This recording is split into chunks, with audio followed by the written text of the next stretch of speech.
আগামী আরও 6 মাস রয়েছে আমাদের হাতে। দেশ এবং পৃথিবীর কেমন যাবে? এই যে শনি মীন রাশিতে প্রবেশ করে রয়েছে অনেকদিন ধরে, বিভিন্ন ফরেন পলিসি চেঞ্জ হবে, নতুন নতুন সংকট দেখা দেবে, শনি সবসময় চ্যালেঞ্জ দেবে। ভবিষ্যৎবাণী আপনার দেখতে পাচ্ছি, কি করে দেখতে পায়? 5ই সেপ্টেম্বর আমার একটা বন্ধুর জন্ম হয়েছে, আবার 5ই সেপ্টেম্বর আর একটা মানুষেরও জন্ম হয়েছে। দুটো মানুষের ডেস্টিনি তো আলাদা হচ্ছে। ব্ল্যাক ম্যাজিককে বুঝতে গেলে আমাদের হোয়াইট ম্যাজিককে বুঝতে হবে।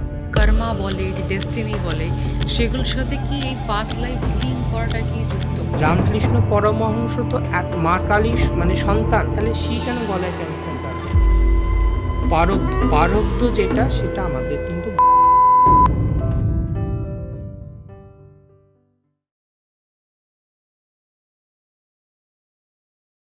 নমস্কার, আমি ঐন্দ্রিলা।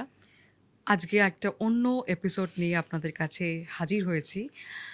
আপনারা সম্প্রতি অনেক কিছু ভিডিও দেখেছেন এবং অনেক অনেক ভালোবাসা জাগিয়েছেন আমাদেরকে, তার জন্য অনেক অনেক ধন্যবাদ।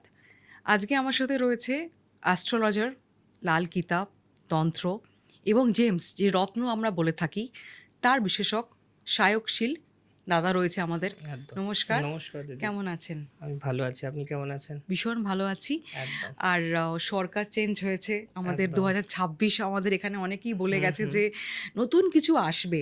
একদম তো আপনি নিজে একজন অ্যাস্ট্রোলজার হুম, হুম, এবং আগামী আরও 6 মাস রয়েছে আমাদের হাতে। হুম, হুম। তো দেশ এবং পৃথিবীর কেমন যাবে, মানে দেশ থেকে শুরু করে পৃথিবীর সব কিছু কেমন যাবে, এবং ভারতবর্ষ, কলকাতা, সব কিছু মিলিয়ে মিশে। হুম, হুম। দেখুন, দেশ আর পৃথিবী কেমন যাবে এটা বুঝতে গেলে যেটা মেন ইম্পর্টেন্ট সেটা হচ্ছে আমাদের প্রথমত দেখতে হবে দুটো গ্রহ। ঠিক আছে, সেটা একটা হচ্ছে বৃহস্পতি, হুম একটা হচ্ছে শনি। হুম একজন হচ্ছে কর্মফল দাতা।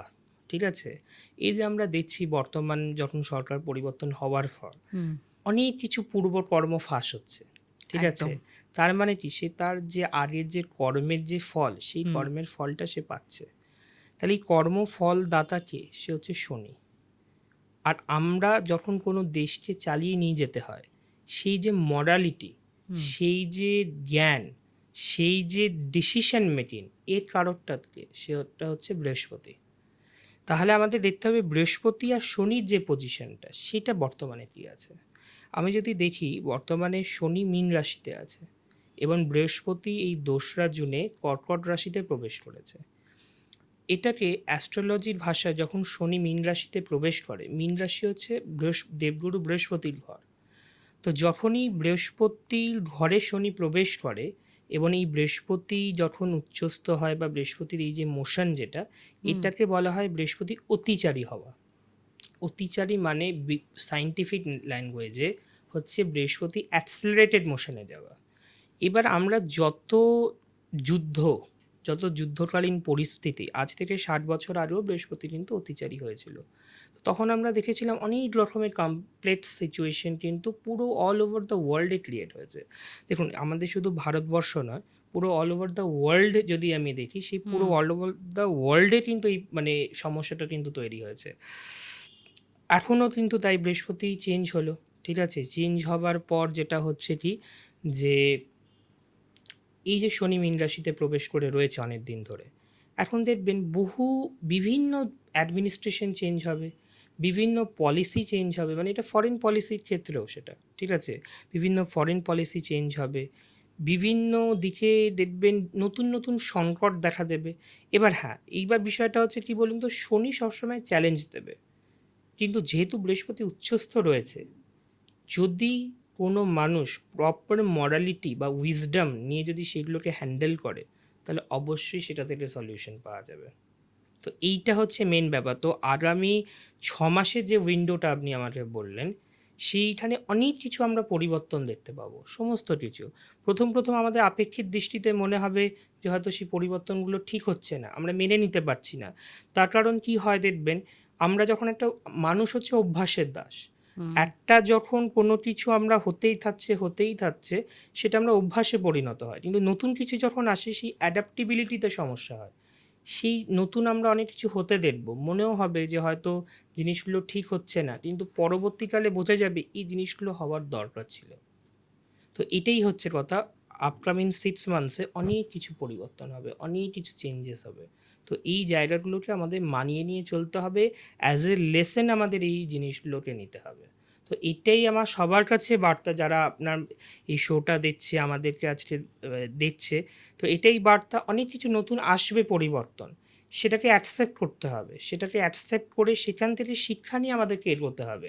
তাহলে অবশ্যই দেবগুরু বৃহস্পতি কিন্তু আমাদেরকে সেই সাপোর্টটা দেবে যাতে আমরা এগোতে পারি। এই যে শনির অন্তর্দশা বলে, হুম হুম। শনির প্রকোপ বা অন্তর্দশা, এই বিষয়টা অ্যাকচুয়ালি কি, মানে সত্যি কি মানে প্রকোপ বা অন্তর্দশা বলে কিছু আছে? হ্যাঁ, দেখুন বিষয়টা হচ্ছে প্রত্যেকটা গ্রহেরই ফেজ থাকে, ঠিক আছে? এই যে শনির অন্তর্দশা আপনি বলছেন, অন্তর্দশা মানে হচ্ছে সাব পিরিয়ড। এবার সাব পিরিয়ডকে বুঝতে গেলে আমাদের পিরিয়ডটাকে বুঝতে হবে। রবি, চন্দ্র, মঙ্গল, রাহু, বৃহস্পতি, শনি। তাহলে এই বৃহস্পতির মহাদশার পর শনির মহাদশা শুরু হয়, ঠিক আছে? এবার দেখুন, আমি আপনাকে কি বললাম, শনি হচ্ছে কর্মফলদাতা। কেউ যদি ঠিক কাজ করে থাকে এতটা পিরিয়ড অবধি, তাহলে তার শনির মহাদশা তার অসুবিধা হবে না। শনির মহাদশা 19 বছর থাকে, ঠিক আছে? এবার অন্তর্দশা এক একটা মহাদশা অনুযায়ী সেই অন্তর্দশার টাইমগুলো হয়, ঠিক আছে? তো সেই বেসিসে যদি আমরা দেখি, তো শনি যে সবসময় খারাপ রেজাল্ট দেবে তা কিন্তু নয়। শনি কিন্তু, বহু মানুষ আছে যারা হয়তো অনেকে স্ট্রাগল করেছে, শনি তাদের কিন্তু অনেক আপলিফটমেন্ট দিয়েছে কিন্তু। তাই শনির অন্তর্দশা বা শনির মহাদশা মানেই যে খারাপ তা কিন্তু নয়।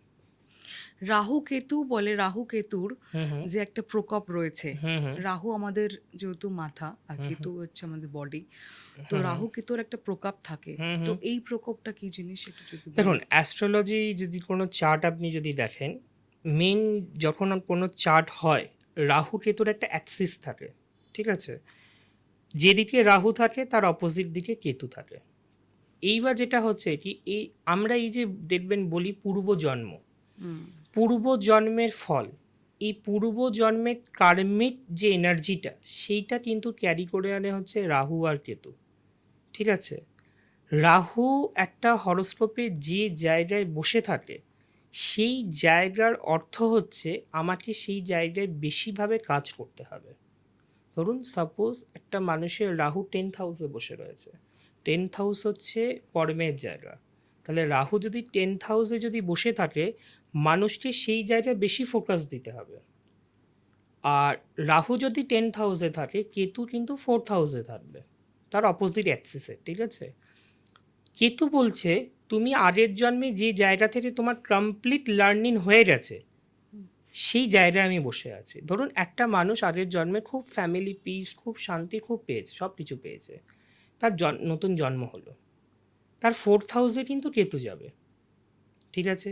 4th হাউসে কেতু মানেটা কি? এবার কেতুর মানেটা বুঝতে হবে। যদি কেতুর মানে বুঝতে যাই, কেতু হচ্ছে অ্যাস্ট্রোলজির ভাষায় অ্যাজ এ সিজার, মানে কাঁচি। কেতু যে জায়গায় থাকবে সেই জায়গার থেকে ডিট্যাচমেন্ট করবে, ঠিক আছে? তাহলে কেতু যদি কারোর 4th হাউসে থাকে, তাহলে তাকে কেতু এটা বলতে চায় যে তুমি এবার বাড়ি ছেড়ে বেরো, বাড়ির যা সুখ শান্তি তোমার আগের জন্মে হয়ে গেছে, you have to go out and explore. তোমাকে 4th হাউস থেকে, মানে তোমার নিজের গৃহ বা তোমার নিজের কমফোর্ট জোন থেকে তোমাকে বেরোতে হবে। আচ্ছা, এই যে আমাদের বলে যে ব্ল্যাক ম্যাজিক করা বা নজর দেওয়া বলে, সেটা কি মানে ধরুন মন্দিরে বা ওই হুম হুম। যে মন্দিরে গিয়ে কোনোভাবে পসিবল, যেগুলো নজরটাকে আদৌ কি রিমুভ করা যায়, দেখুন বা প্রথম, তন্ত্র সাধনা করে? দেখুন ব্ল্যাক ম্যাজিক তো হয়, ঠিক আছে? এবার প্রথমে আমাদের বুঝতে হবে, ব্ল্যাক ম্যাজিককে বুঝতে গেলে আমাদের হোয়াইট ম্যাজিককে বুঝতে হবে, তবে আমরা ব্ল্যাক ম্যাজিককে বুঝতে পারবো, ঠিক আছে? যে কোনো ম্যাজিক বা যে কোনো, এটা তো আমরা কমার্শিয়াল টার্মে বলি ব্ল্যাক ম্যাজিক, এটা তন্ত্রবিদ্যার একটা অংশ, ঠিক আছে? এবং প্রত্যেকটা জিনিসই যেটা হচ্ছে না, সেটা একটা এনার্জির উপর কাজ করছে, ঠিক আছে? তো ব্ল্যাক ম্যাজিকের উপর যখন কারোকে ব্ল্যাক ম্যাজিক করা হচ্ছে, তার মানে তাকে নেগেটিভ এনার্জি দিয়ে তার উপর কিন্তু কাজ করা হচ্ছে, তবেই কাজটা নেগেটিভ হচ্ছে। হোয়াইট এনার্জি দিয়ে কোনো মানে নেগেটিভ কাজ করা যাবে না, তাই নেগেটিভ কাজ করতে গেলে নেগেটিভ এনার্জির আমায় সাহায্য নিতে হবে। মানে ধরুন আপনি কারুর বাড়িতে ধরুন ডাকাতি করাতে চান, তো আপনাদের চোর ডাকাতদেরই সাহায্য নিতে হবে। তেমনি নেগেটিভ মানে ব্ল্যাক ম্যাজিকটাও কিন্তু সেটাই। এবার যেটা আপনি বললেন যে ব্ল্যাক ম্যাজিকটা কিভাবে রিমুভ করব আমরা, ঠিক আছে? প্রথম যেটা একটা জিনিস ব্ল্যাক ম্যাজিক রিমুভ করা, প্রথম জিনিস হচ্ছে কি বলুন তো, prevention is better than cure. আমাকে এমনভাবে নিজেকে প্রোটেক্ট রাখতে হবে যাতে আমার ব্ল্যাক ম্যাজিকের এফেক্টটাই না আসে। তো সেটার জন্য যেটা সবচেয়ে ইম্পর্টেন্ট জিনিস হচ্ছে সেটা হচ্ছে ঈশ্বরের প্রতি সমর্পণ, নাম জপ করা। এবার আপনার মনে হবে যে নাম জপের মাধ্যমে কি সব সম্ভব? হ্যাঁ, নাম জপের মাধ্যমে সব সম্ভব। যদি আপনি বহু অঘরী সাধু দেখেন, যারা ধরুন সাধনা করছে বা যে কোনো সাধু যারা, তাদের ছবি নিয়ে বা তাদের নামগোত্র নিয়ে যত বড় তান্ত্রিকই হোক না কেন, তার কাছে নিয়ে যাবেন, বলবেন এর উপর ব্ল্যাক ম্যাজিক করতে পারবে না। নামের গুণ সবার উপরে। তাই যে মানুষ নাম জপের মাধ্যমে থাকবে, যে মানুষ ঈশ্বরের প্রতি মানে সমর্পিত থাকবে, সেই মানুষের কিন্তু ব্ল্যাক ম্যাজিকের এফেক্টই পড়বে না। এবার আপনার দ্বিতীয় প্রশ্ন, যেটা আপনার মেন প্রশ্ন ছিল যে ব্ল্যাক ম্যাজিক হলে আমি কী করব, ঠিক আছে? ব্ল্যাক ম্যাজিক যদি কারুর হয়, সবার প্রথমে যেটা হচ্ছে যে মানুষকে নিজের যখন কোনো জায়গায় সে কাজে বাধা পাচ্ছে বা কোনো প্রবলেম আসছে, ঠিক আছে, আগে তো আইডেন্টিফাই করতে হবে যেটা ব্ল্যাক ম্যাজিক হয়েছে। কারণ এখনকার দিনে বহু মানুষ, বহু অ্যাস্ট্রোলজাররা প্ল্যানেটারি পজিশনে অবস্ট্রাকশনটাকেও ব্ল্যাক ম্যাজিকের নাম দিয়ে দেয় যে তোমার উপর ব্ল্যাক ম্যাজিক করা হয়েছে তাই তোমার কাজটা হচ্ছে না। This is the easy way to escape black ম্যাজিকের উপর চাপিয়ে দেওয়া। যদি সত্যিই ব্ল্যাক ম্যাজিক হয়ে থাকে, তার কিছু জিনিস আছে, তন্ত্রের ল্যাঙ্গুয়েজে কিছু জিনিস দিয়ে বোঝা যায় যে ব্ল্যাক ম্যাজিক হয়েছে কি না। যদি ব্ল্যাক ম্যাজিক হয় তাহলে তার থেকে বার করা কিছু উপায় কিন্তু থাকে। সবচেয়ে বেস্ট উপায় যদি আপনি বলেন, সেটা হচ্ছে যে কোনো জ্যোতির্লিঙ্গতে গিয়ে রুদ্রাভিষেক করা। এর চাইতে বেস্ট উপায় নিজের ব্ল্যাক ম্যাজিক বা ব্ল্যাক এনার্জিকে নাবানোর কিন্তু কিছু নেই। এটা হচ্ছে সবচেয়ে, এটা আমি মানে দর্শকদেরকে বলতে চাই যে সবচেয়ে বেস্ট উপায় হচ্ছে, কারো যদি মনে হয় কোনো কাজ আটকে যাচ্ছে, কিছু হচ্ছে না, আমার প্রবলেম হচ্ছে, যে কোনো আগে মন্দিরে যান, ঠিক আছে? মন্দিরে গিয়ে যেগুলো দ্বাদশ জ্যোতির্লিঙ্গের মধ্যে যে মন্দির রয়েছে, যে কোনো শিবলিঙ্গ, কাশী বিশ্বনাথ হোক বা আমাদের মহাকালেশ্বর হোক, যে কোনো জ্যোতির্লিঙ্গে গিয়ে রুদ্রাভিষেক করুন। তারপর দেখবেন যে কতটা পরিবর্তন দেখতে পাচ্ছেন। সম্প্রতি আমরা সোশ্যাল মিডিয়াতে হুম, দেখতে পাচ্ছি যে ফেসবুক, ইনস্টাগ্রাম এবং ইউটিউবে হুম, প্রচুর আর কি অ্যাস্ট্রোলজার ভরে গেছে। হুম, হুম, মানে আগে আমরা অ্যাস্ট্রোলজার দেখতাম যারা থাকতো তারা অনেক এজেড এবং অনেক এক্সপিরিয়েন্সড।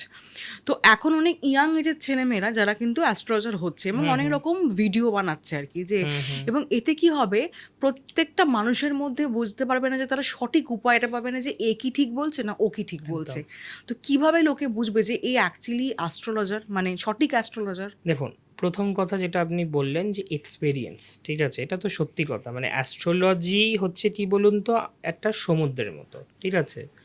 এবার এখন কি হচ্ছে, লোকে অল্প ইউটিউব থেকে দেখে কটা পিডিএফ পড়ে রিলস বানিয়ে দিচ্ছে, ঠিক আছে, কিছু রিলস মানে ভাইরাল হয়ে যাচ্ছে, এবার তারা কনসালটেশন নিতে শুরু করছে। এটা তো অ্যাস্ট্রোলজি নয়। অ্যাস্ট্রোলজি অনেকগুলো সিস্টেম আছে, যেমন পরাশরী বিদ্যা, ঠিক আছে, জেমিনাই সিস্টেম, কৃষ্ণমূর্তি প্রসেস, অনেকভাবে ভাগ করা, ভিভি রামান। প্রথম কথা হচ্ছে মানুষ, অনেক যারা অ্যাস্ট্রোলজার এখন নতুন নতুন আসছে, তাদের যদি আপনি জিজ্ঞেস করেন যে তারা এনসি লাহিড়ী জিনিসটা কি, তারা বলতে পারবে না। আজকে যত প্ল্যানেটারি ক্যালকুলেশন হচ্ছে, প্রত্যেকটা কিন্তু এনসি লাহিড়ীর উপর বেস করে হচ্ছে। একটা প্ল্যানেট ট্রানজিট করছে, সে যে রেট্রোডেড মোশনে যাচ্ছে, তার যে ডিগ্রি পাচ্ছে, যে নক্ষত্রে যাচ্ছে, এই ক্যালকুলেশনগুলো কিন্তু এনসি লাহিড়ী অনুযায়ী হচ্ছে। তো এখন ব্যাপারটা হচ্ছে কি, মানুষ তো দেখুন ইনকামটা হয়ে গেছে মানুষের কাছে মেন একটা বিষয়। তো ইনকামটার জন্য মানুষ চলে যাচ্ছে হচ্ছে যে আমি অ্যাস্ট্রোলজার, আমি এটা জানি। ফার্স্ট যেটা হচ্ছে কি বলুন তো, যেটা আপনি বললেন যে মানুষ বুঝবে কী করে, এটা একটা সত্যি খুব ডিফিকাল্ট জায়গা। তার কারণ মানুষ ডাক্তার, উকিল, অ্যাস্ট্রোলজার, এই প্রফেশনগুলোর কাছে তখনই যায় যখন মানুষ কিন্তু বিপদে থাকে। নাহলে তো মানুষ যাবে না শুধু শুধু তাদের কাছে। এবার যেটা হচ্ছে, যখন কোনো অ্যাস্ট্রোলজার দেখছে কেউ বিপদে আছে, সে করছে কি, তার মানে কি বলবো, দুর্বলতার সুযোগ নিয়ে সেই জিনিসগুলোকে কিন্তু মানে কাজে লাগাচ্ছে। এবার যখন কোনো মানুষ কোনো অ্যাস্ট্রোলজারের কাছে যাবে, আগে দেখতে হবে যে তার এক্সপ্লেনেশনটা, যখন সে আপনার চার্টটা এক্সপ্লেনেশন করছে, সে শুধু মুখে বলে যাচ্ছে না প্রত্যেকটা জিনিস বলছে তার কোন প্ল্যানেট কোন পজিশনে বসে আছে সেটা প্রপার এক্সপ্লেনেশন করে বলছে। আর যদি দেখেন কোনো অ্যাস্ট্রোলজার বলল আপনার শনি সপ্তমে বসে আছে তাই বিবাহিত জীবনের সমস্যা, এটা কিন্তু এক্সপ্লেনেশন নয়। সপ্তমে শনি থেকে সপ্তমে কেতু থেকেও বহু মানুষ হ্যাপিলি ম্যারেড রয়েছে। আমাকে দেখতে হবে কোন গ্রহ কোন নক্ষত্রে বসে আছে। ব্যাপারটা আর কিছুই না। ধরুন আমার কাছে অনেক টাকা আছে, কিন্তু আমার ঘরের পজিশনটা ভালো না, আমার ঘরটা ভালো না, আমি কি কমফর্টেবলি থাকতে পারবো? তাহলে প্ল্যানেটসদের ক্ষেত্রেও সেটাই, প্ল্যানেটস কোন নক্ষত্রে বসে আছে সেটা আমাকে জানতে হবে, সেটা আমাকে বুঝতে হবে, দেখতে হবে সেই অ্যাস্ট্রোলজার সেই এক্সপ্লেনেশনগুলো করছে কি না। যদি দেখা যায় যে সে করছে না, তাহলে বুঝতে হবে তার প্রপার ডেপথ নলেজটা কিন্তু তার নেই। এটা হচ্ছে মেন বিষয়। তো মানুষকে এই ছোট ছোট জিনিসগুলোকে বুঝতে হবে, বুঝে তবে সেই অ্যাস্ট্রোলজারের কাছে যেতে হবে। আদারওয়াইজ কিন্তু তারা কিন্তু সমস্যার মধ্যে পড়ে যাবে। আচ্ছা, এই যে এনসি লাহিড়ী বললেন, এই বিষয়টা কি? দেখুন, এনসি লাহিড়ী বলুন, বিভি রামান বলুন, এইগুলো হচ্ছে প্রত্যেকটা প্ল্যানেটের যে ডিগ্রি, যে ক্যালকুলেশন, সেই ক্যালকুলেশনগুলো, ঠিক আছে? দেখবেন এফিমেরিস বলে একটা বই হয়, এনসি লাহিড়ী এফিমেরিস পাওয়া যায়। সেই এফিমেরিসে দেওয়া থাকে কোন প্ল্যানেট কখন চেঞ্জ হচ্ছে, কখন সেই প্ল্যানেটের রেট্রোগ্রেড মোশনে যাচ্ছে, কখন সেই প্ল্যানেট ডিরেক্ট হচ্ছে।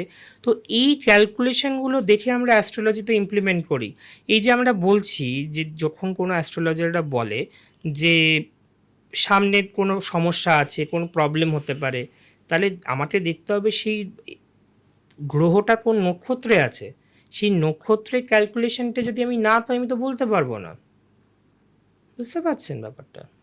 আচ্ছা, আমরা মানে এখনকার সবাই হচ্ছে যে হাতে যে যে রত্ন মানে জেমসগুলো যেগুলো পরানো হয় এবং বলে তুমি এইটা পড়ো, নয় নীলা পড়ো, নয় মুক্তো পড়ো, নয় প্রবাল পড়ো, যাই পড়ো না কেন তোমার শরীর ভালো থাকবে, সুস্থ হবে, টাকা আসবে, খ্যাতি নাম হবে। তো এই যে রত্নগুলো রয়েছে যে বা এতগুলো রত্ন রয়েছে, রত্নের গুণাগুণগুলো কি করে বুঝবো? হ্যাঁ, এইবার এইটা হচ্ছে, এটা আপনি খুব ভালো একটা কোয়েশ্চেন করলেন। রত্ন, জেমস, প্রথম জিনিস আমাদের বুঝতে হবে এখন যেটা বাজারে যেটা হয়ে গেছে, এখন না রত্ন আর রত্ন নেই, এখন পাথর হয়ে গেছে। হ্যাঁ, এখন সবই পাথর হয়ে গেছে। পাথর আর রত্নের মধ্যে পার্থক্য আছে। এবং সেটা অরিজিনাল কি করে বুঝবো? হ্যাঁ, আমি সেটাই আপনাকে পার্ট বাই পার্ট বলছি। প্রথম জিনিস যেটা হচ্ছে, এখন আপনি ইউটিউব খুলবেন, দেখবেন 100 টাকায় আমি পোর্টরাজ দিচ্ছি, 100 টাকায় আমি নীলা দিচ্ছি, ঠিক আছে? সবাই দিচ্ছে এটা, মানে এরকম বিভিন্ন ভিডিও আমরা ইউটিউবে দেখতে পাচ্ছি। এবার মানুষের কাছে তো পয়সার একটা মেন প্রবলেম আছে, যার জন্য মানুষ সস্তার দিকে যাচ্ছে, মানুষ পড়ছেও, পড়ে বলছে যে আমি তো রত্ন পড়ে আছি কিন্তু আমার তো কাজ হচ্ছে না, এসবে কিছু হয় না।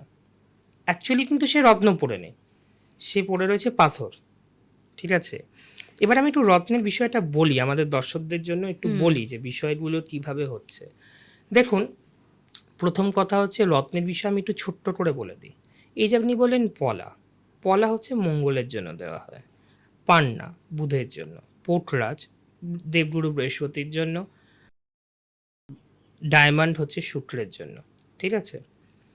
এইবার বিষয়টা হচ্ছে কি বলুন তো, রত্ন তো এগুলো তো হচ্ছে মানে আমাদের কি বলবো পরাশরী অ্যাস্ট্রোলজিতেও লেখা আছে। সবচেয়ে যেটা সমস্যা হচ্ছে কি জানেন, রত্ন আসল কি নকল বুঝবো কি করে?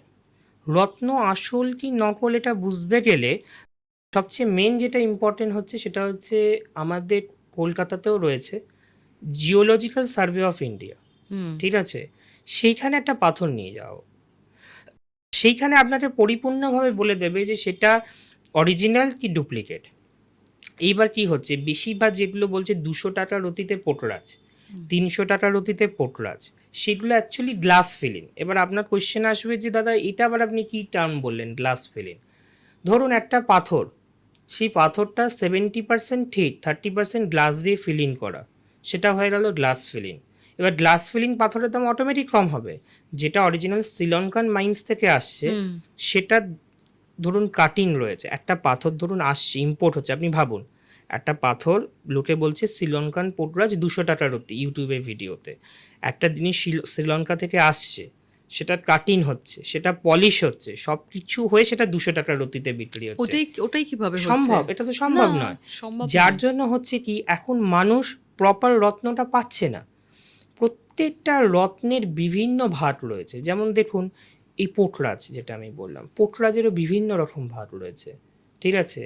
এই যে যত ব্যাংকটের জিনিস রয়েছে না, ব্যাংকট পোর্টরাজ, ব্যাংকট নীলা, এগুলো সব গ্লাস ফিলিং, ঠিক আছে?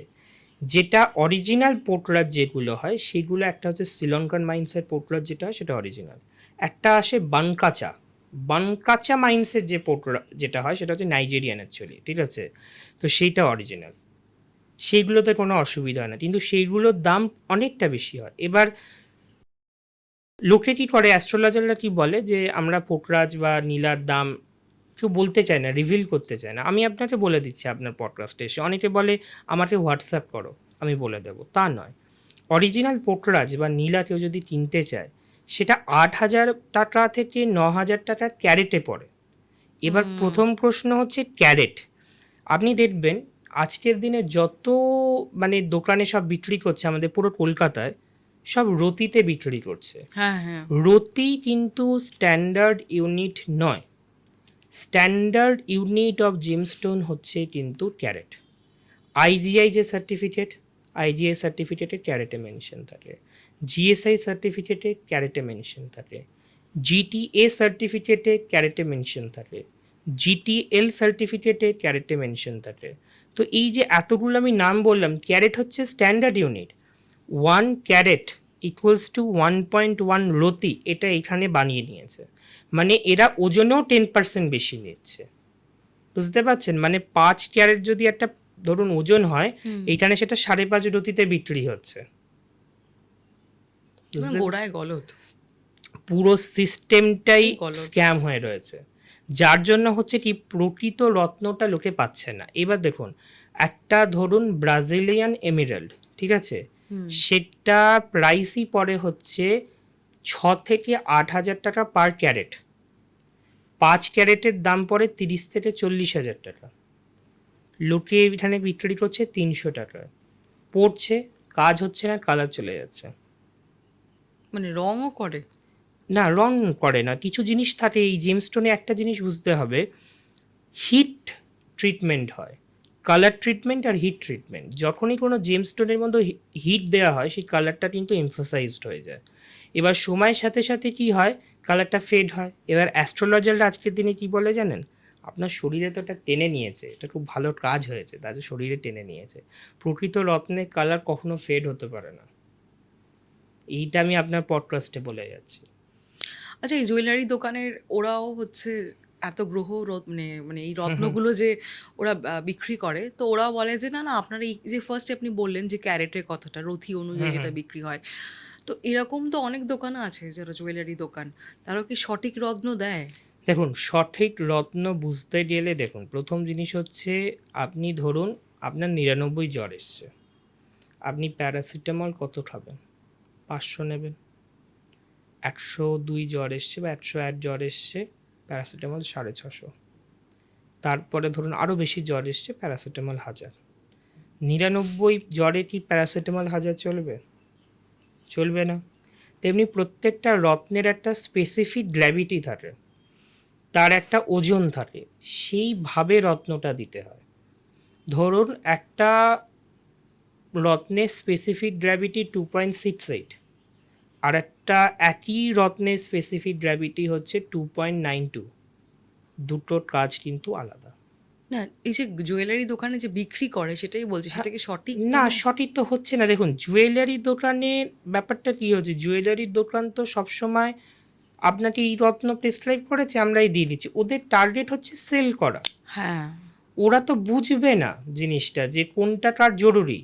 আর দেখবেন বেশিরভাগ জুয়েলারি দোকানে, আমি নাম করতে চাই না, সব সার্টিফিকেট রেডি থাকে। কেন? আমার যদি আমি রত্ন কিনি আমার নামে সার্টিফিকেট হবে, কেন আগে থেকে সার্টিফিকেট রেডি থাকবে? এটা হচ্ছে সবচেয়ে প্রথম প্রশ্ন। তো এই জায়গাগুলোতে এত মানুষ এখন মানে লোককে স্ক্যাম করছে, ঠকাচ্ছে, যে লোকে ভাবছে যে জ্যোতিষশাস্ত্রটা হয় না। তো জ্যোতিষশাস্ত্র হয়, কিন্তু আপনাকে তো সঠিক মেডিসিনটা নিতে হবে, ঠিক আছে? এই যেটা এখন একটা জিনিস হয় যে রত্নের সাথে সাথে আরেকটা টার্ম আপনি শুনে থাকবেন, উপরত্ন, ঠিক আছে? ধরুন পোর্টরাজের উপরত্ন হচ্ছে মানে টোপাস।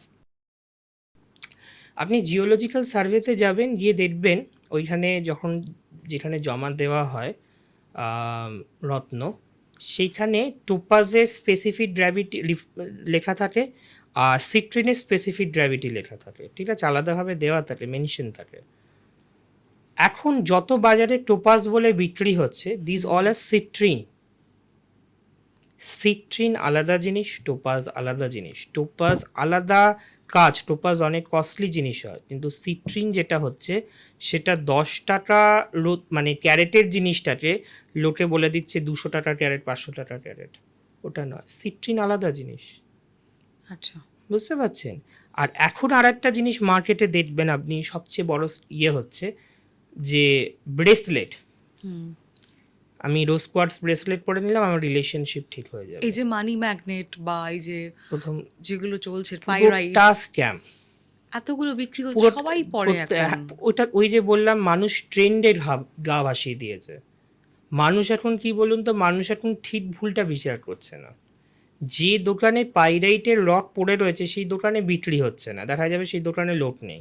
কিন্তু যে পাইরাইট প্রেসক্রাইব করছে, বলছে পাইরাইট নাও, বলছে যে তোমার প্রচুর পয়সা হবে, কিন্তু যেসব দোকানে দেখবেন পাইরাইটের পুরো লট পড়ে রয়েছে কিন্তু কোনো লোক নেই, তাহলে কেন হচ্ছে এটা? তো এইটা হচ্ছে মেন ব্যাপার। এইগুলো এখন পুরো ফেক জিনিসে ভরে গেছে। মানে ব্যাপারটা কি বলুন তো, এখন কি হয়ে গেছে, অনেক অ্যাস্ট্রোলজাররা কি দেখছে, 30,000 টাকা দিয়ে রত্ন কেনার তো ক্ষমতা নেই, তাহলে 2,000 টাকার একটা ব্রেসলেট বলে দিই, অন্তত কিছু নিক আমার থেকে। এই জিনিসটা করতে করতে ব্রেসলেটের প্রচলনটা হয়ে গেছে। কিন্তু অ্যাকচুয়ালি ব্রেসলেটগুলো আপনি বেশিরভাগ ব্রেসলেট তো দেখবেন, অনেকের তো কাজ করছে, এই যে মানি ম্যাগনেট বা পাইরাইটস পায়ে পড়ছে যে অ্যাঙ্কলেট হিসেবে, বা প্রথম হাতে পড়ছে, সেগুলো তো কাজ প্রথম করছে। কথা হচ্ছে এই যে দেখুন, আপনি বলছেন পাইরাইট অ্যাঙ্কলেটে পড়ছে, ঠিক আছে? পাইরাইট কোন এই যে অ্যাকর্ডিং টু দ্য মানে কি বলবো অ্যাস্ট্রোলজি যদি আমি বলি, পাইরাইট তো রিপ্রেজেন্ট করে স্যাটার্নকে। আচ্ছা। স্যাটার্নকে কখনো পায়ে পড়া উচিত না। তাহলে যতটা মানুষের গ্রোথ, মানুষের পা দিয়েই তো এগিয়ে চলে, তাহলে মানুষের যে গ্রোথ সেটা তো মানে কি বলবো, মানে সেটা তো আটকে যাচ্ছে, জিনিসটা কনসিড হয়ে যাচ্ছে সেই জায়গাটা। তো অনেক অ্যাস্ট্রোলজার বলে দেখবেন আমি রত্নটাকে চার্জ করে দেবো, ঠিক আছে, আমি এনার্জাইজ করে দিচ্ছি, মানে এই ব্রেসলেটগুলোতে। অ্যাকচুয়ালি কিন্তু তা নয়। অ্যাকচুয়ালি ধরুন আমি যদি আপনাকে একটা যে কোনো নর্মাল পাথর দিয়েও যদি বলি যে দিদি আপনি এটা রাখুন, এটাতে আপনার ভালো হবে, আপনি যদি মনে নিয়ে নেন যে হ্যাঁ এটা আমার ভালো হবে, সেটা আমার সত্যিই ভালো হবে। তাই এই যে ব্রেসলেটটা না, এটা পুরোপুরি হচ্ছে কি বলুন তো, ম্যানিফেস্টেশনের উপর ওয়ার্ক করছে। এর এফেক্টিভিটিটা হচ্ছে ম্যানিফেস্টেশনের উপর।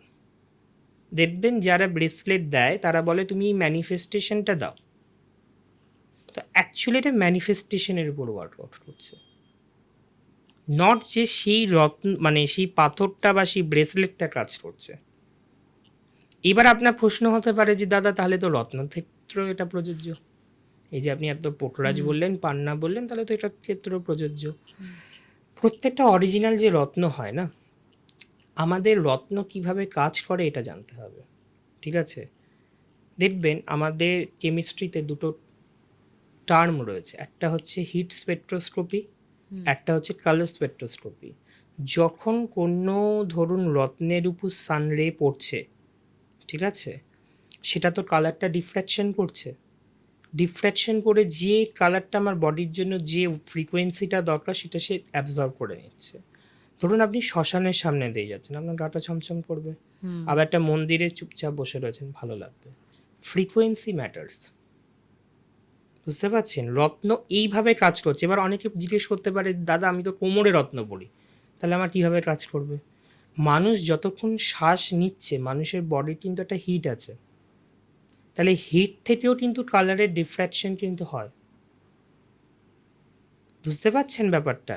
এইভাবে একটা জিনিস কাজ করছে। এই জন্যই বললাম যে নলেজটা ইন ডেপথ হওয়া কিন্তু খুব জরুরি। বেশিরভাগ মানুষের কিন্তু নলেজই নেই। দেখুন, আজকে আমি আপনার সাথে কথা বলছি, আমি কিন্তু অ্যাস্ট্রোলজি এই সমুদ্রের হয়তো আমি 1% জানি। যারা বলছে আমি জ্যোতিষ সম্রাট, পণ্ডিত আচার্য, আমি বলতেই পারবো না। একটা সমুদ্রের অ্যাটলাস জল খেয়ে যদি বলি আমি সমুদ্রের মালিক হয়ে গেছি, তাহলে সেই সমুদ্রে একদিন আমি ডুবে যাব। অ্যাস্ট্রোলজি সাবজেক্টটাও তাই। ওই সাবজেক্ট যেমন আপনাকে গ্রোথ দেবে না, তেমনি তার সাথে সাথে যখন এই সাবজেক্টের অপব্যবহার হবে, এই সাবজেক্ট আপনার সব কিছু কেড়েও নেবে। তো এইটা মাথায় রাখতে হবে। আচ্ছা, এই যে কর্মা বলে, যে ডেস্টিনি বলে, সেগুলোর সাথে কি এই পাস্ট লাইফ হিলিং করাটা কি যুক্ত? দেখুন, প্রথম কথা আমি আপনাকে একটা জিনিস বলছি, কার্মা খুব ইম্পর্ট্যান্ট একটা পয়েন্ট। কার্মাকে আমাদের বুঝতে হবে।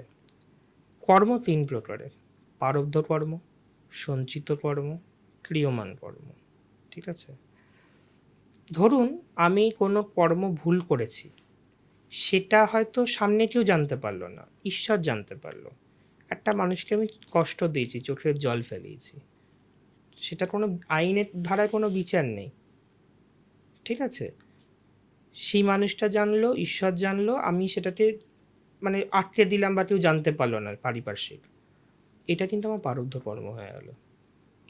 আর প্রারব্ধ কিন্তু সবচেয়ে বড়।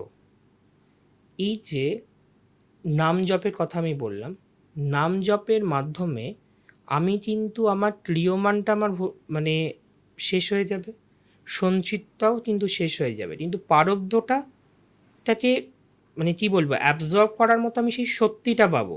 আজকে রামকৃষ্ণ পরমহংসের চাইতে তো বড় সাধক আমরা কেউ দেখিনি। মানে আমাদের বাংলার মাটিতে এই সময়, প্রাক্কালীন সময়ের মধ্যে বলছি, রামকৃষ্ণ পরমহংস তো মা কালীর মানে সন্তান, তাহলে সে কেন গলায় ক্যান্সার তার হলো?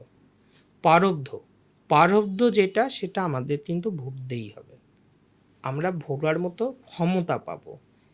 রামকৃষ্ণ পরমহংস যখন ক্যান্সার নিয়ে ছিলেন, তখনও যখন গিরিশ ঘোষ এসছেন, কখনো যখন স্বামী বিবেকানন্দ যখন এসছেন, ঠিক আছে, তখন কিন্তু উনি তাদেরকে কিন্তু কষ্ট নিয়েও তাদের সাথে এত মানে হাসি মনে খুশি মনে কথা বলছেন যে কেউ বুঝবেই না যে ঠাকুরের গলায় ক্যান্সার আছে। সাধনা বা নাম জপ এমন একটা জিনিস, সেটা আপনাকে সহ্য করার ক্ষমতাটা দিয়ে দেবে। আপনি কষ্টের মধ্যেও আনন্দ পাবেন। কষ্টের মধ্যে কি মানুষ আনন্দ পায়? পায় না। কিন্তু যারা ঈশ্বরের প্রতি নিবেদিত থাকে, তারা সেইটা করার কিন্তু সেই ক্ষমতাটা মানুষের মধ্যে থাকে। তাই যতই হিলিন হোক, হিলিন আপনাকে হয়তো সাময়িকভাবে মোটিভেট করতে পারে, লং টার্মে বা লং রানে কিন্তু আপনার যেটা কর্ম আছে, সেই কর্ম কিন্তু তার অ্যাকশন দেবে।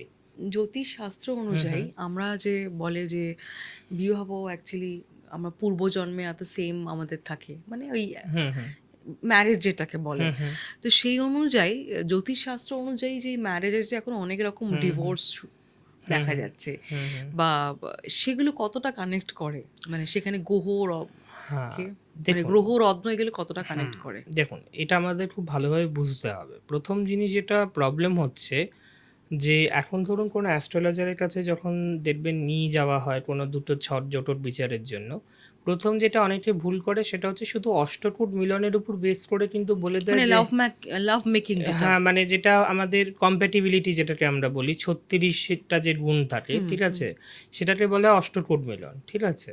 তো সেই অষ্টকূট মিলনের অনুযায়ী বলে দেয় যে হ্যাঁ, এইটা তার কম্প্যাটেবল হবে বা কম্প্যাটেবল হবে না। দেখা যাচ্ছে 36-এর মধ্যে 34টা গুণ মেলার পরও ডিভোর্স হচ্ছে। আবার 36টা গুণের মধ্যে কিন্তু 16টা গুণ মিলেও কিন্তু ডিভোর্স হচ্ছে না। তাহলে কেন? আমাকে দেখতে হবে ইন্ডিভিজুয়াল চার্টে, ঠিক আছে? যে যার যে সপ্তম ঘরটা থেকে আমরা কিন্তু বিবাহর জায়গাটা কিন্তু বুঝতে পারি। ঠিক আছে? তাহলে সেই সপ্তম ঘরের মালিক যদি কোনো কারোর চার্টে যদি প্রবলেমেটিক পজিশনে থাকে, বা সেই সপ্তম ঘরের উপর যদি কোনো কুট গ্রহের দৃষ্টি যদি থাকে, তাহলে তার অষ্টকূট মিলন যতই ভালো হোক, প্রবলেম তাকে ফেস করতেই হবে। বুঝতে পারছেন ব্যাপারটা? তো এইখানেই অনেক অ্যাস্ট্রোলজারের রিডিংটা ভুল হয়ে যাচ্ছে, যার জন্য কিন্তু তারা কিন্তু প্রপার বলতে পারছে না, এবং সেই জায়গায় সমস্যা হচ্ছে। এবার আপনি এটা বলেন রত্নের উপকারিতা বা রত্ন কিভাবে কাজ করে। দেখুন, রত্ন হচ্ছে অ্যাস্ট্রোলজিতে ছাতা। বৃষ্টি পড়বেই, কিন্তু ছাতাটা আপনি নিয়ে বেরোতে ভুলে গেলেন, ভিজে যাবেন। কিন্তু যখনই ছাতাটা আপনি নিয়ে বেরোলেন, আপনি সেই বৃষ্টির ছাট থেকে বেঁচে গেলেন। অ্যাস্ট্রোলজিটাও কিন্তু তাই, রত্নেরও তাই কিন্তু কাজ। শ্রীকৃষ্ণ কিন্তু স্বয়ং জানতেন যে মহাভারতের যুদ্ধ হবে, ঠিক আছে, উনি আটকাতে কিন্তু পারেননি। আর এই যে আমি কর্মের কথাটা আপনি বললেন, পিতামহ ভীষ্ম কিন্তু তার জন্ম আগে একটা সাপকে কাটা তারের উপর, মানে কাটা গাছের উপর ফেলেছিল। সেই সাপটা কিন্তু তখন ঈশ্বরের কাছে বলেছিল, প্রভু আমি তো কোনো ক্ষতি করিনি, তাহলে আমি এরকম কষ্ট পাচ্ছি কেন?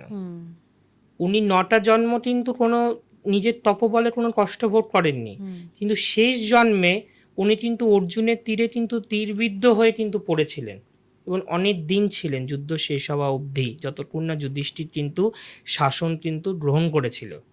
তাহলে কর্মফল পিতামহ ভীষ্মকে ভোগ করতে হয়েছে, যার অস্ত্রের বাণকে আটকানোর জন্য স্বয়ং শ্রীকৃষ্ণ নিজের প্রতিশ্রুতি ভঙ্গ করার জন্য রেডি ছিল। তার চাইতে পাওয়ারফুল কেউ ছিল না ওয়ারিয়ার। সে যদি কর্মফল ভোগ করে, যার কাছে যে সমস্ত শাস্ত্র যে জানে, যার গুরু হচ্ছে স্বয়ং কি বলবো নারায়ণ, ঠিক আছে, তার কারণ পরশুরাম তো ছিল তার গুরু, পরশুরাম ছিল হচ্ছে নারায়ণেরই অবতার। তাহলে তাকে যদি ভোগ করতে হয়, তো সেখানে আমরা মানুষেরা কি? তো এটাই হচ্ছে গ্রহরত্ন বিবাহ ক্ষেত্রে কিভাবে কাজ করে, এবং যেটা আপনি বললেন তার উত্তর।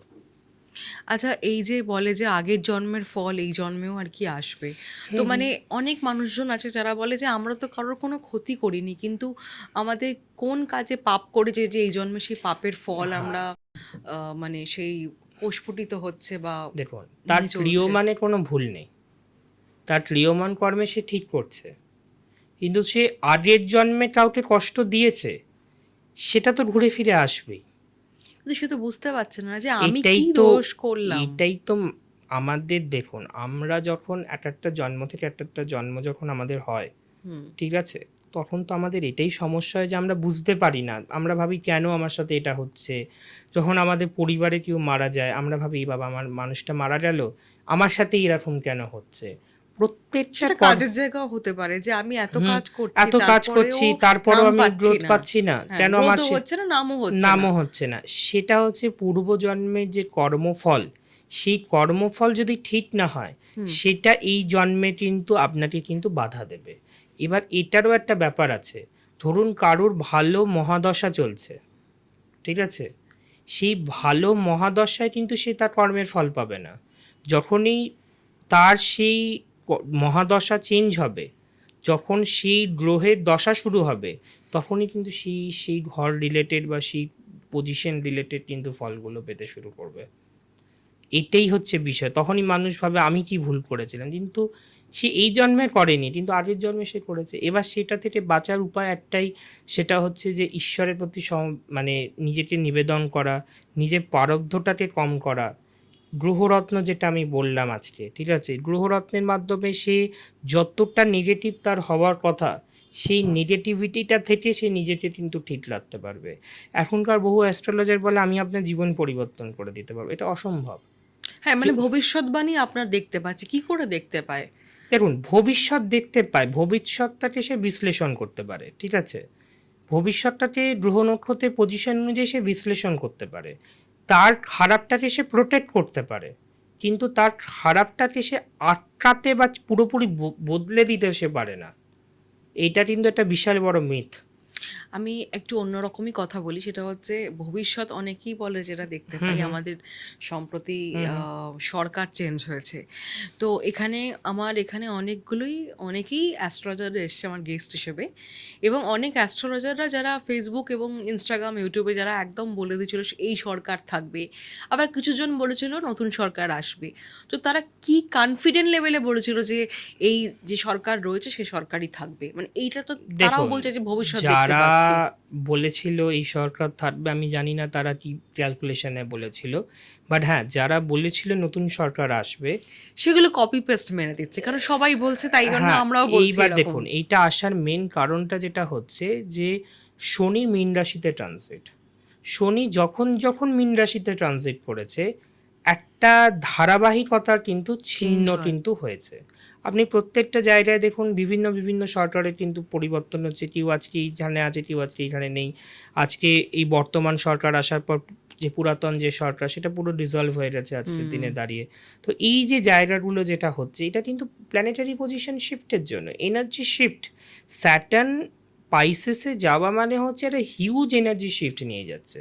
দেখুন, ব্যাপারটা হচ্ছে কি, দুর্যোধন পাপ করছিল করছিল করছিল, একটা সময় কিন্তু কৃষ্ণ কিন্তু এলো। এইবার এই যে পুরাতন যে সরকার, সেও কি বুঝতে পারেনি যে তার আজকে শেষ সময় আসতে চলেছে? তাকেও অনেকে বলেছে যে তুমি ভুল করো না, সে শুনেছে কিন্তু সে নিজেকে আটকাতে পারেনি। স্বয়ং শ্রীকৃষ্ণ কিন্তু দুর্যোধনকে বলেছিল তুমি এই কাজটা করো না। স্বয়ং ভগবান এসেও কিন্তু সেখানে কিন্তু তার কিন্তু পারদ্ধকে কিন্তু চেঞ্জ করতে পারেনি। তাই মানুষকে যখন নিজের কর্মের জায়গাটা না, খুব সাবধান হয়ে কাজ করতে হবে, ভাবতে হবে যে তার এর ফলশ্রুতিটা কি হতে পারে। আচ্ছা, এই যে নিউমারোলজি বলে, এখন সবাই নিউমারোলজিতে মানে নাম হুম, হুম, সারনেম দিয়ে পুরো চেঞ্জ করে দেয়, হুম, হুম। যাতে তার নাকি আরো বেশি যশ খ্যাতি আসবে। তো এইটা কি সঠিক অ্যাকচুয়ালি, মানে সঠিকভাবে লোকে কি মেনে নেয়? দেখুন, নিউমারোলজিটা এখন না বর্তমানকালে কি হচ্ছে বলুন তো, একটা জিমিকের মতো ইউজ হচ্ছে, ঠিক আছে? ধরুন 5ই সেপ্টেম্বর আমার একটা বন্ধুর জন্ম হয়েছে, আবার 5ই সেপ্টেম্বর আর একটা মানুষেরও জন্ম হয়েছে। দুটো মানুষের ডেস্টিনি তো আলাদা হচ্ছে। নিউমারোলজির মাধ্যমে কিছুটা আমরা তার ক্যারেক্টারটাকে বলতে পারবো, বা তার যে ডেস্টিনি বা তার যে আউটকাম সেটা কিন্তু আলাদা হবে। তাই নিউমারোলজি একটা কি বলবো, মানে ধরুন যার ডেট অফ বার্থ জানা নেই, কিছুই জানা নেই, মানে টাইম জানা নেই, কিছুই জানা নেই, ঠিক আছে? তার হয়তো জানে সে যে 7 তারিখে জন্মেছে, তাহলে মানে এই টাইম না জানলেও কিন্তু সে বলতে পারবে না? না, টাইম না জানলেও বলতে পারবে না বলতে গেলে, টাইম না জানলে তখন অন্যান্য মেথড রয়েছে, গোচর বিচার বলুন, হরারি মেথড বলুন, সেই মেথড দিয়ে তখন বার করতে হয়, ঠিক আছে, যে জিনিসগুলো কীভাবে হচ্ছে না হচ্ছে। কিন্তু এই যে নিউমারোলজি যেটা আজকের দিনে হচ্ছে, যে মূলাঙ্ক, ঠিক আছে, মূলাঙ্ক, হ্যাঁ। এই মূলাঙ্ক এইটা, এইটা ডেস্টিনি নাম্বার এইটা, এগুলো পুরো বাজে জিনিস। এগুলো কোনো কিছু মানে আলটিমেটলি হয় না, এবং যার জন্য মানুষ প্রচণ্ড করছে কি ভুল দিকে চলে যাচ্ছে। এই ভুল দিকে চলে গিয়ে কিন্তু আলটিমেটলি তারা কিন্তু রেজাল্ট পাচ্ছে না। মানে মানুষের মনে এটা কি বলুন তো, কিছুদিন একটা ইনফিউশন, যে হ্যাঁ আমি ভালো থাকবো, আমি হয়তো ঠিক আছি, কিন্তু তা নয়, এটা একটা ভ্রম। আচ্ছা, টুইনস যাদের জন্ম হয় হুম, হুম, তাদের বার্থ চার্ট কিন্তু চেঞ্জ হয়, কেউ হয়তো 2 সেকেন্ড লাগে, বা কেউ কেউ হয়তো 1 সেকেন্ডে, এরকম হুম, হুম, হুম। হেরফার হয়। তো সেটা কি করে চেঞ্জেস হয়? হ্যাঁ, মানে দেখুন বিষয়টা হচ্ছে যে টুইনসের তো একই টাইমে জন্মাচ্ছে, ঠিক আছে? তাহলে তাদের ডেস্টিনি আলাদা, মানে মানে আলাদা হচ্ছে। কেন হচ্ছে এটা? রাইট? এইটা আমরা এই যে বললাম চার্ট অ্যানালিসিস, ঠিক আছে? এই যে মেইন যেটা লোকে বলে সেটা D1 চার্টের উপর বেস করে বলে। ১ মিনিট সমান কত সেকেন্ড? ৬০। তেমনি টোটাল ৬০টা চার্ট হয়। সেগুলোকে ডিভিশনাল চার্ট বলা হয়। D1 থেকে শুরু করে D60 পর্যন্ত। হুম। যখন কোনো টুইনস হচ্ছে তার D1 চার্টটা তো সেম হবে। হুম। কিন্তু D60 চার্ট সেটা কিন্তু আলাদা হয়ে যাবে। তখন আমাদের D1 চার্টটা তো দেখব, ঠিক কথা। কিন্তু তার সাথে, সাথে আমাদের D60 চার্টটা আমাদের তখন ইম্পোর্টেন্ট হয়ে যাবে। D60 চার্টের প্ল্যানেটের পজিশন লগ্নটা কিন্তু চেঞ্জ হয়ে যায়। সেইটা দেখে আমরা বলতে পারি যে এর ডেস্টিনিটা এটা হবে, আরেকজনের ডেস্টিনিটা আলাদা হবে। তো এই যে ডিভিশনাল চার্টের যে দেখুন এই যে আমি বলছি না অ্যাস্ট্রোলজির অনেক বিশ্লেষণ রয়েছে কিন্তু। একটা এখন কি হচ্ছে অনলাইন অ্যাপসে দেখলো দেখে বলে দিল, প্রেডিকশন দিয়ে দিল। এইভাবে প্রেডিকশন হয় না। একটা চার্ট দেখার সময় তার D1, এই যে ধরুন কারো জন্ম হলো, D1 চার্ট দেখলাম। ম্যারেজের ধরুন একটা মানুষ ম্যারেজের আগে অবধি কিন্তু খুব সাকসেসফুল, ম্যারেজের পর তার ডাউন হয়ে গেল, হয় এটা কিন্তু হতেই পারে। আমরা হ্যাঁ, দেখেছি হ্যাঁ, কিন্তু এই হ্যাঁ। জিনিসগুলো। আবার ধরুন তার ম্যারেজের আগে সে সাকসেসফুল নয়, ম্যারেজের পর সে বিশাল তার Successful সাকসেস হয়ে গেল। এটা বোঝা যায় D9 চার্ট দেখে। সেটা বুঝতে কি করে পারছেন? বুঝবো? D1 D9 চার্ট আপনার ক্যালকুলেশন করলেই বার করা যায়। ঠিক আছে? যে কোনো সফটওয়্যারও আপনার D9 চার্ট পেয়ে যাবেন, বা যারা নিজেরা হরোস্কোপে ক্যালকুলেশন করতে পারে, ঠিক আছে?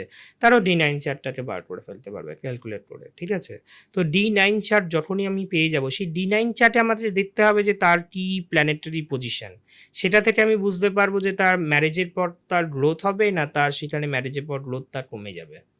একটা মানুষ ধরুন, সাপোজ আমি একটু বলছি আপনাকে, চাকরি পেলো, খুব ভালো চাকরি, কিন্তু চাকরি বজায় রাখতে পারলো না। হয়তো চাকরি পেয়েও তার চাকরি চলে গেল একটা ভালো জায়গায় পেয়েও। কেন হচ্ছে? বিকজ D1 চার্টে তার 10th হাউস খুব স্ট্রং, সে খুব ভালো ইনপুট দিচ্ছে, খুব ভালো সে চাকরি পেলো। কিন্তু D10 চার্টে তার কিন্তু সমস্যা রয়েছে কর্মের জায়গাটায়, তাহলে সে চাকরি পেয়েও চাকরিটা ধরে রাখতে পারলো না। বুঝতে পারছেন? আবার সে একটা কম মাইনে চাকরিতে গেল, কিন্তু পরে সে কোম্পানি মানে সিইও হয়ে গেল, বা কোম্পানি সে বড় HR হয়ে গেল, তার D10 চার্ট তাকে সাপোর্ট করলো, সে কিন্তু বড় জায়গায় পৌঁছে গেল। প্রত্যেক মানুষের ভাগ্য কি এভাবে কেড়ে নেওয়া যায়? ভাগ্য কেড়ে নেওয়া যায় না, ভাগ্য অলরেডি আগে থেকেই নির্ধারিত। আমরা কিছুটা কর্মের দ্বারা সেই জায়গাটাতে অল্টারেশন করতে পারি। ধরুন আপনার আজকে সাপোজ একটা কি বলবো, বিশাল বড় পায়ে একটা লোহার কিছু পরে পাটা একদম মানে কেটে যাওয়ার কথা মারাত্মকভাবে। আমি আমার কর্মের মাধ্যমে হয়তো দেখা গেল আমার সেই দিনকে ছুরিতে বা কাঁচিতে হাতটা কেটে গেল। কাটবে এটা কিন্তু একদম ডেস্টিনি। ঠিক আছে? কতটা কাটবে সেটা আপনার কর্মফল। তার মানে আমাদের রোজ যে মানে দৈনন্দিন জীবনে আমার বিভিন্ন রকম ধরুন হয়তো আঘাত লাগলো, সেগুলো ডেস্টিনি? মানে ধরুন each and everything is destiny. আমরা ওই যে বললাম ইমপ্যাক্টটা কি হবে সেটা আমাদের কর্মের উপর ডিপেন্ড করছে। ঠিক আছে? কিন্তু মানে জিনিসটা যে হবে, ইভেন্টটা, এটা কিন্তু ডেস্টিনিতে। আজকে ডেস্টিনিতে লেখা ছিল আজকে আপনার সাথে আমার মানে এই পডকাস্টটা হবে, তবেই কিন্তু হচ্ছে। এভরিথিং ইজ মানে কি বলবো, অ্যাকর্ডিং টু দ্য ডেস্টিনি। অনেকে মনে করেন যে এই জন্মের কর্মফল এই জন্মেই ভোগ করব, পূর্বজন্ম বলে কিছু নেই। দেখুন, মানুষ ওই যে বললাম মনকে সান্ত্বনা দেওয়ার জন্য মানুষ অনেক রকমের জিনিস ভাবে। ঠিক আছে? কিন্তু যেটা শাস্ত্র, যেটা ভবিতব্য, সেগুলো কিন্তু চেঞ্জ হয় না। আমি ভাবতেই পারলাম এটা মেনে কি হবে, কোনো লাভ নেই। কিন্তু প্রপার টাইম যখন আসবে সেই জিনিসটা হয়ে চলে যাবে। আজকে যখন এই নতুন সরকার এলো, সাপোজ এক্সাম্পল দিচ্ছি, তার আগে অনেকেই বলছিল না না পুরনো সরকারই থাকবে, পুরনো সরকার, এটা চেঞ্জ হবে না। তাদের ভাবনাতে কিন্তু কিছু যায় এলো না, যেটা হওয়া সেটা কিন্তু হলো। এটাই হচ্ছে বিষয়। সময় সবার চাইতে বেশি পাওয়ারফুল। তাই ভালো সময় থাকতে সময়কে রেসপেক্ট দেওয়া উচিত। যদি কেউ রেসপেক্ট দেয়, তবেই খারাপ সময় কিন্তু খারাপ হলেও সময় কিন্তু তাকে রেসপেক্ট দেবে। তাই সময়কে রেসপেক্টটা দেওয়াটা খুব জরুরি। অনেক বড় কথা অ্যাকচুয়ালি। আচ্ছা, স্পিরিচুয়ালিটি কি নেচারকে কানেক্ট করতে পারে মানুষের মাধ্যম দিয়ে? দেখুন, স্পিরিচুয়ালিটি বলুন, নেচার বলুন, প্রত্যেকটা জিনিসের মধ্যেই ঈশ্বর আছে। এবার আপনি বলবেন আপনি এটা কি করে বলছেন? প্রত্যেকটা জিনিস, স্পিরিচুয়ালিটিটা হচ্ছে ইজ এ পার্ট। ঠিক আছে? তাহলে এই যে দেখুন, আমার চোখে দেখার উপর বেস করছে যে আমি ভগবানকে দেখতে পাবো কি দেখতে পাবো না। স্বয়ং নারায়ণ যখন দাঁড়িয়ে আছে মহাভারতে, ঠিক আছে, কৃষ্ণকে কিন্তু অর্জুন দেখছে নারায়ণ হিসেবে, আর দুর্যোধন দেখছে গোয়ালা হিসেবে। ডিফারেন্সটা এই জায়গায়। ঈশ্বর আমাদের চোখের সামনেই রয়েছে, কিন্তু আমরা কিভাবে দেখছি সেটার উপর ডিপেন্ড করছে। এই হচ্ছে বিষয়। অনেক কিছু মানে তথ্য আমরা জানতে পারলাম আজকের এই এপিসোডে, একদম। আপনাদের কি জানাবো। তো আপনি এখানে এসে কেমন লাগলো একটু যদি দর্শকদেরকে ভীষণ বলেন? ভালো লাগলো এসে। আপনার সাথে কথা বলেও ভীষণ ভালো লাগলো। দর্শকদের সাথে এতক্ষণ কথা হলো। যদি কেউ এত কানেক্ট করতে চায়, অবশ্যই স্ক্রিনে যে নাম্বার দেওয়া থাকবে সেই নাম্বারে আমার সাথে কানেক্ট করতে পারে সে, ঠিক আছে? কোনো অসুবিধা হলে সে সেখানে হোয়াটসঅ্যাপও আমার আছে, যে নাম্বারটা থাকবে সেই নাম্বারে সে হোয়াটসঅ্যাপেও কানেক্ট করতে পারে।